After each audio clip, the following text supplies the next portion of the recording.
Hi everyone, it's Jerry. This is a round 11 game from the 2016 Candidates Tournament between Viswanathan Anand playing on the white end and Sergey Karjakin. Anand going into this round has 5.5 points. He is a half point back from co-leaders Caruana and his opponent in this round, Karjakin. So let us see how this round 11 would play out. E4 by Anand. Karjakin replying with e5. Another Ruy Lopez with d3. Getting some moves in here. You may recall this exact position. It's one from round 1. Anand versus Topalov, where Anand had the white pieces. In that game, he followed up with knight b to d2. However, things are different. In this one, he's playing h3, ruling out bishop g4 altogether, and retaining some flexibility with the knight. Maybe instead of developing to d2, maybe could go to c3 at some point, in case on the move d4 there's some capture in the c3 square is opened up. Maybe that's a new possibility for the knight. In any event, h3 it is. Knight e7, white breaks in the center, and then follows up with protecting e4, which was unprotected after the d4 move. If white is taking on this move 9, black can recapture, or let's say capture on e4. So instead, white defends e4, and black now strikes in the center. One of the differences between h3 and knight b to d2 has something to do with the e4 square. White is a little bit more soft on their protection of e4. It is only a bishop there to defend e4 instead of, let's say, a knight offsetting e4 against the f6 knight.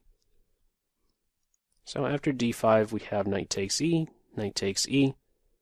and we basically have an exchange French structure. A ram structure on the d file, 2 fixed pawns, d4 versus d5, and completely open e-file. Okay, so what do we do here? We develop and challenge the piece in our position. Black drops back to d6, basically saying you're going to have to move your knight.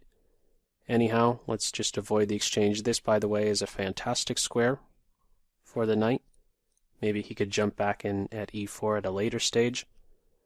Meanwhile, white still needs to find a new home for the knight. He decides on b3, getting out of the bishop's way, and has a watchful eye over c5.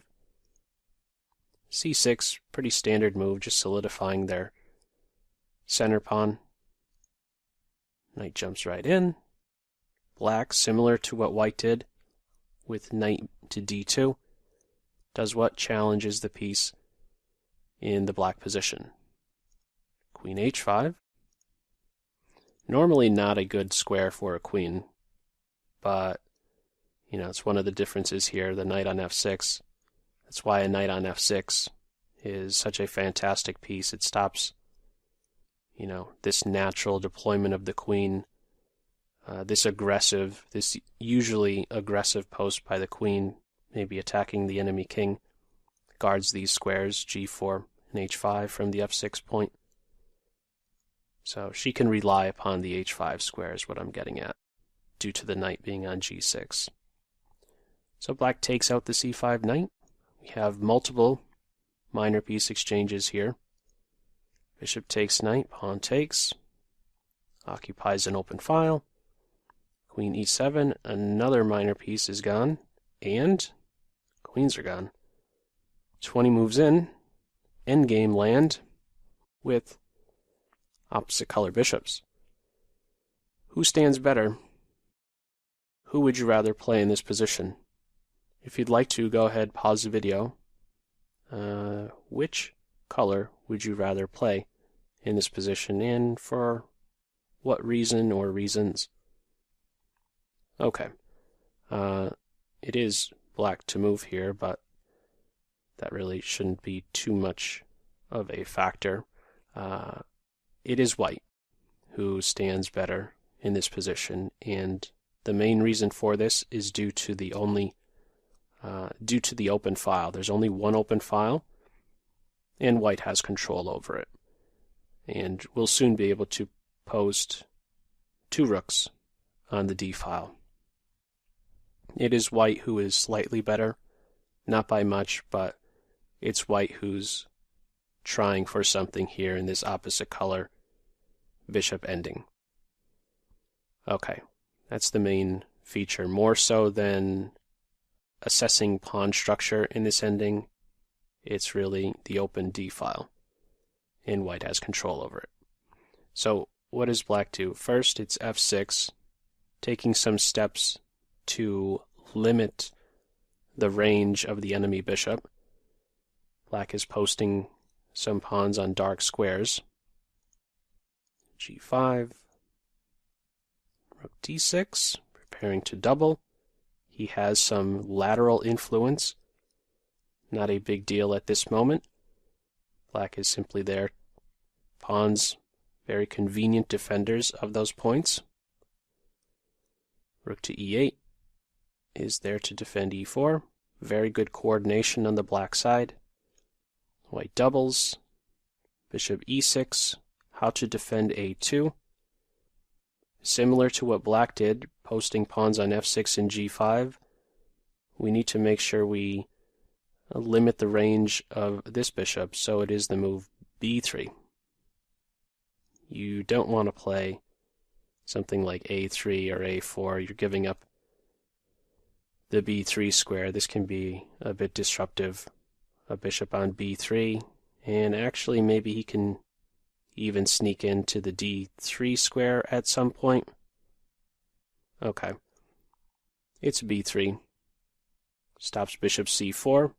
Additionally, it's preparing c4 at some point, should the bishop decide on taking up a post on the d5 square. King towards the center some. Rook d4. This pawn was hit, so black defends. And now white is getting rolling on the queen side. This is really the only active plan that I could see to play on the queen side. What white is trying for is to put some pressure on c6 with b4, b5, taking advantage of already having one attacker on c6, one attacker, one defender. So after b5 is there, black will then need to make a decision, either capture or devote a piece to the c6 pawn's defense. Rook e7, g4, bishop is dropping back, here comes b4, b5 is in, and now decision to take or defend on c6, black defends. If you're taking, notice the new possibilities that would be present for this strong rook. Not only is he putting pressure on e4, but now there is this possibility for a quick transfer to the a file to maybe target a7 should the rook go elsewhere. And this is a pawn we might identify as a candidate pass pawn. c6, and then after a capture there's a pass c pawn. He has defense as well. It's like, yeah, in a way, the c pawn is like a connected pass pawn. Due to this bishop on e3, he has white has excellent defense over the c5 pawn. So black doesn't go for this. He wants to maintain this c6 pawn. So rook to c8 it is. Rook d7. Rook to e8. The trick here, well, not trick, but what black is really going for, black of course knows that he's on the defensive. If white was to offer a draw here, black would without question accept. It's white who's trying for something. What is it that black would really like to have happen? He'd like to have both sets of rooks exchanged and arrive at an opposite color bishop ending where even if you're down a pawn or even two, the chances for the game ending as a draw are quite high. So White has to be a bit careful about not exchanging too much. You could go with one rook exchange, but you certainly do not want to be too quick to exchange both rooks. At any moment, black can make one rook come off the board. And maybe this is even one of the ideas behind this rook move. Suppose white followed with king to h2. We could have one rook exchanged, and then this rook immediately challenging the rook on d7. Rook d8, rook to e8. And continually, offer exchanges like this. And eventually, white would have to back away. So what does white try? He goes with b6. And now we have a6. What's the idea behind b6? It's revealed with this move 32. Rook c7. White wanted to create a new pivot square for a piece. d6 was a nice pivot square. In the event the rook was captured on the d6 square, white could recapture with the pawn and have that pawn be passed. Similarly, if this rook is captured now, this is a passed pawn with clearly some great depth, only a single step away from queening. So black is not so quick to give white a passed pawn here, not so quick to just take the rook on c7. So what does black do? King to f8. Opens up the bishop's eyes. c4. And now bishop to e6. This drops the e4 pawn. Is this a mistake or a blunder? No.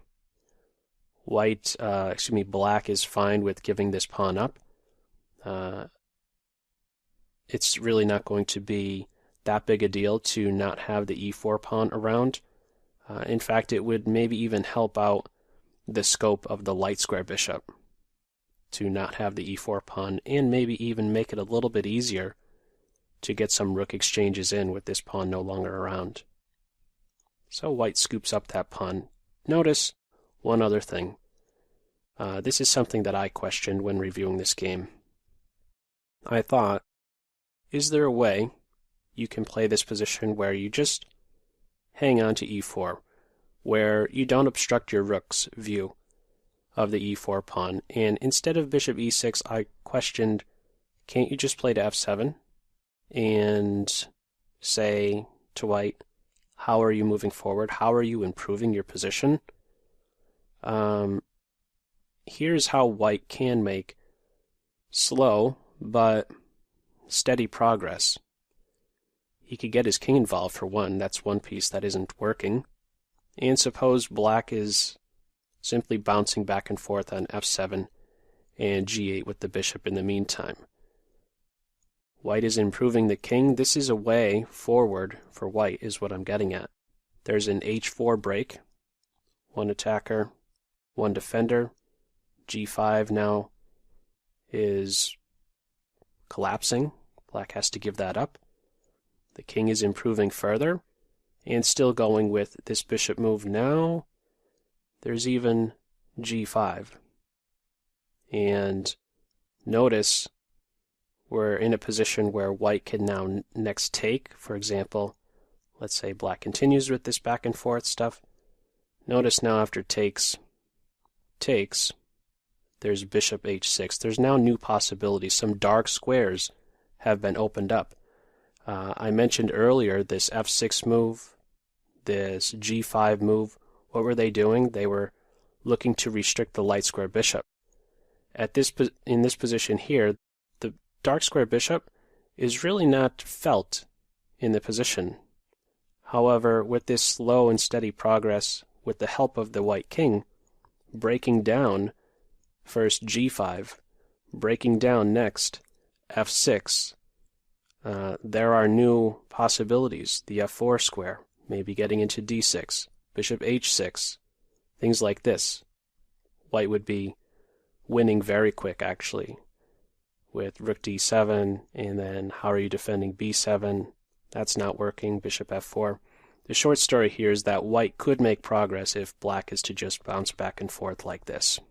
So, in the game it was bishop e6.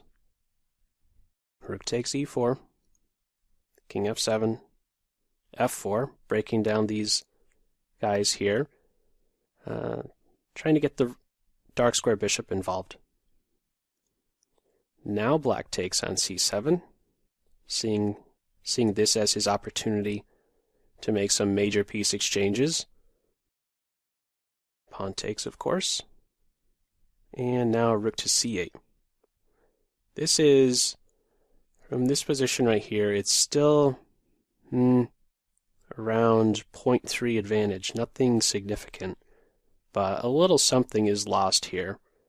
Rook to c8, with this rook to c8 move, it's close to now a pawn advantage for white because of this follow-up continuation f5. Maybe this is something that black overlooked, underestimated the strength of f5, and then after bishop d7, this follow-up move h4, the move played in the game, where white is successfully breaking down this g5 pawn and looking to quickly get on this diagonal and defend that passed pawn. A better move, instead of an immediate hunting down of c7, is to play f5 and not allow white to position a pawn in the black position and control these light squares, challenging the g4 pawn, striking at the rook. This is a better idea, and this will also help free the light square bishop, breaking down the white pawns that are on the light squares. This would be an improvement. f5, computer cites rook d4, and then we can have rook to e7 next. F takes g5, rook takes c7, h4 is being called for, rook d7, offering a major piece exchange, and it's even citing rook d6 is best, but you could take here, and this should be holdable. Opposite color bishops. Black is going to have a passed pawn of his own soon on the queen side, and this shouldn't be very difficult to hold if I'm to just take it out a little bit more. This computer line, yeah. This is simple enough. As an example, let's say king goes here, and we could do this. The king will be there to stop the d pawn, and you could get the bishop on this diagonal, and you're always stopping this pawn break. This is a simple hold to a draw, this opposite color bishop ending. And it all kicks off really with stopping the f5 move altogether, making sure that the bishop will have a little bit more freedom. f5 is the better move here. After the move played in the game, rook to c8, things become tricky for black. f5, h4, and now we have g6. So if black is capturing here, bishop f4, yikes. That pawn isn't going, he's not going to be captured. He's only one step away from queening. That's going to be this is going to be very difficult for black to hold. He needs to get rid of this pawn. So on h4, g6, rook d4, rook takes, h takes g, and now f takes g.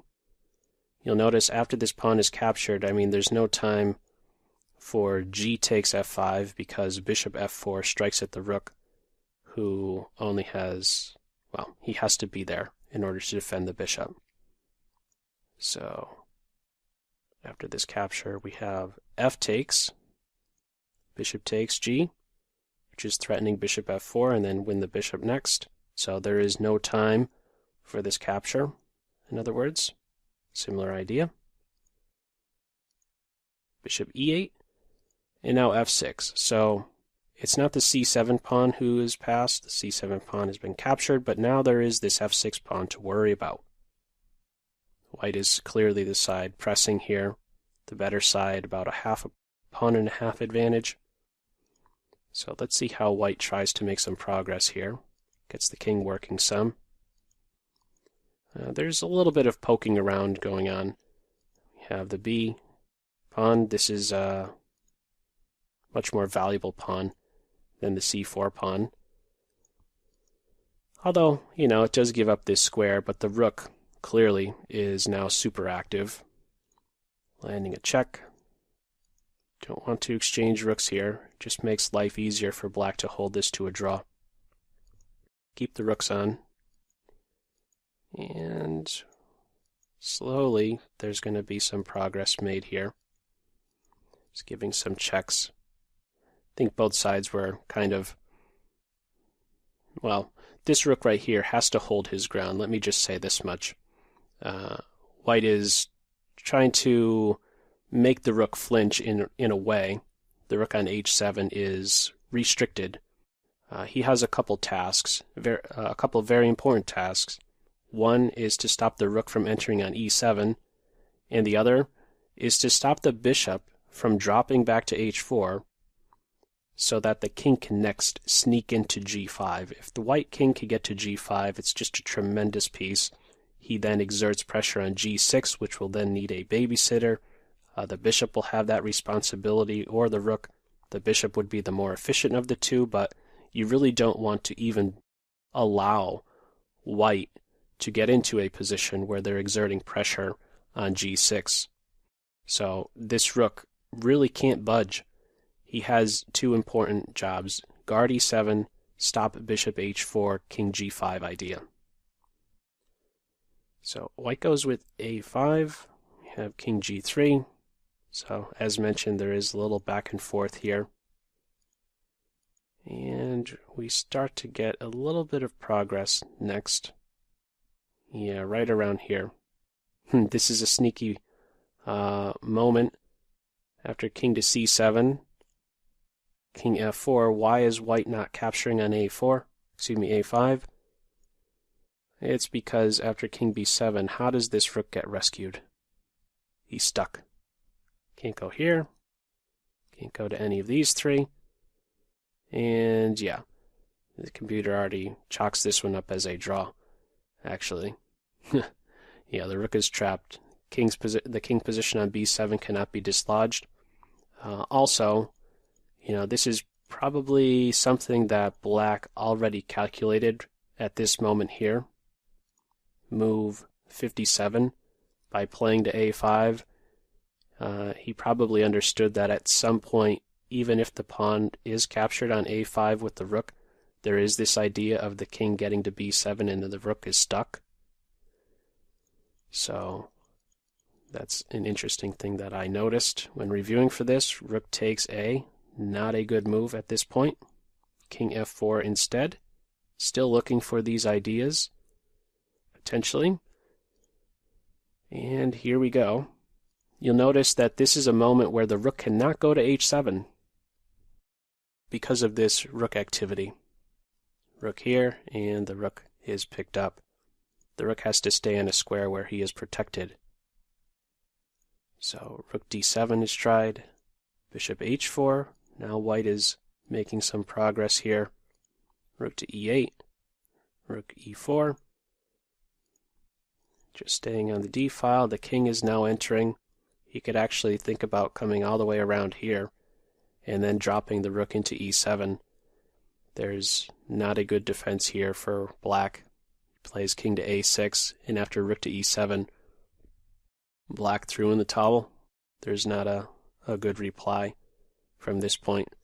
Doing something other than king a6, king here. As mentioned, the king could continue to improve. This always is a very dangerous move here. Rook to e7. Not sure what to suggest here for black. Even cites bishop to e1. Maybe this pawn is hunted down by the bishop now. Just every piece is better for white. Black is completely on the defensive. Have to watch over the pawn. Have to watch out entry squares here. a5 is under fire. And you're down a pawn. compare the king positions, everything is just tipping in white's favor. After king a6, again, rook e7, and that is the ball game. And this is the first moment I've been saying that black is not so welcome to exchanging major pieces. Well, this is the first moment where, yes, there can be a position where it is just just the bishops, but the king is now so far out of play on this capture. White is just way too quick to challenge the bishop. And after a move like bishop g5, what in the world is black going to do? They have to give up their bishop next. Where does he go? He's cooked, and then white promotes. So this was a very tight game. About the first 35 moves of this game, if I'm to just bring up a quick graph here to show you, very close game. You can see the advantage is minimal for these first 35 moves. But after that rook to c8 move, this is where there is a little bit of a shift here about a pawn advantage, with a little bit of poking around on white's part. Eventually white made black slip up. It was a very difficult defense after rook to c8 instead of that other move, f5 by black. At this key moment here, move 35 or 36. Go back some. I know there's an easier way, but I'm just going one by one here. At this moment here, this was a big moment. Instead of rook to c8, f5 as mentioned, move 36. This would have been better, and I think the draw would have been a lot cleaner in the event of f5 instead of rook to c8. This was a really simplified game, as we saw early on. The first 20 moves, a lot of piece exchanges. We quickly arrive at that opposite color bishop ending, and it's one that's really, it's difficult to see. I mean, we identify this as like some are already saying it's a positional masterpiece. It's just slow, steady progress. Tough to know where exactly you went wrong, but you know, the persistence pays off, and he ground out the win, and that's the kind of game that we had here. Very big win in the tournament standings, of course. With this win by Anand, he is now pushed up to 6.5 points. Caruana drew his 11th round game, so it is now Caruana and Anand at 6.5 with 3 rounds to go. And there's certainly very big games upcoming. In fact, the very last round of this tournament has Karjakin as white versus Caruana. So this is very likely to go down to the very last round, round 14. We'll see how it all plays out, and who will be challenger to Magnus Carlsen. Alrighty. As usual, feel free to leave any feedback to this video in the comments section below, and I hope you got something out of it. That's all for now. Take care. Bye.